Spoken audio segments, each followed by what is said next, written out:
Welcome to Encyclo Hub. In this video, we are discussing MMT003. Before starting this, I want to share something. We are providing all assignments in the PDF and the handwritten form. If you are looking for this, you can contact us on our WhatsApp number so that we will provide all the answers accordingly. Question number 1, which is which of the following statements are true and false and give reason of your answers. So there are the five statements are given here.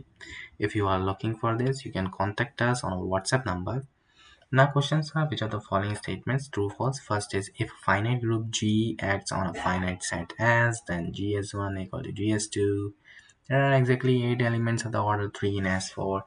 C is if F is equal to then FQ equal to 8. T is equal to and D is given as E is given. If you want this, you can contact us on our WhatsApp number and we will provide all the answers accordingly. Thank you so much for watching. We will meet you soon in the next video.